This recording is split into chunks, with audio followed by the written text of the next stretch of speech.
Hi friends, I am ರಕ್ಷಾ. ನಾವು ಇಂದು one day tour ಹೊರಟಿದ್ದೇವೆ. ನಾನು ನನ್ನ ಫ್ಯಾಮಿಲಿ ಹಾಗೂ ಫ್ರೆಂಡ್ಸ್ ಎಲ್ಲರೂ ಜೊತೆ ಸೇರಿ ಗೋಕಾಕ್ ಫಾಲ್ಸ್ ಹಾಗೂ ಗೋರ್ಚಿನ್ಮಲ್ಕಿ ನೋಡಲು ಹೊರಟಿದ್ದೇವೆ.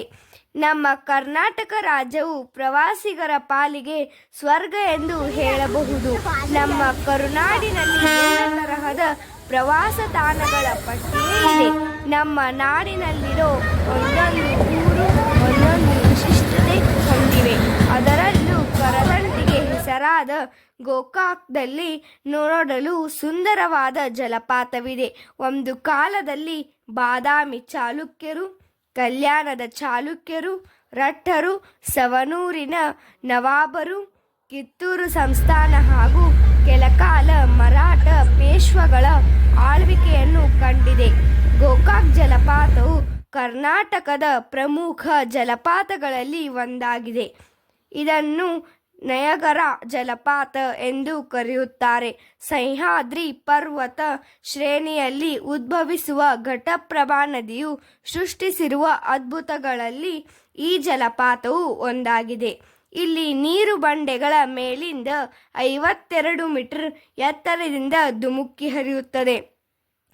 ಈ ಜಲಪಾತದ ಕುದುರೆಯ ಲಾಳದ ಆಕಾರದಲ್ಲಿ ಕಾಣಿಸುತ್ತದೆ.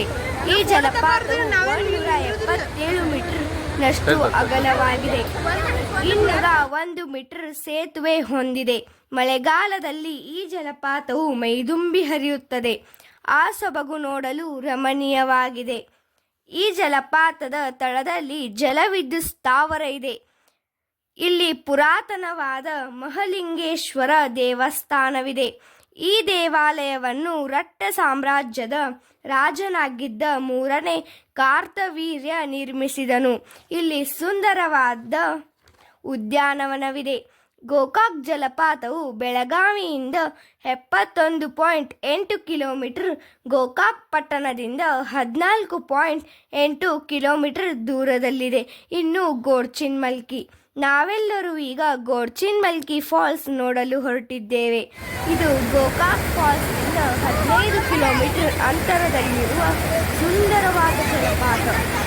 ಈ ಮಾರ್ಕಂಡೇಯ ಹೊಳೆಯು ಶಿರೂರ್ ಡ್ಯಾಮ್ನಿಂದ ಬಂದು ಗೋರ್ಚಿನ್ಮಲ್ಕಿ ಸೇರುತ್ತದೆ. ಇಲ್ಲಿಂದ ಯೋಗಿಕೊಳ ಸೇರುತ್ತದೆ.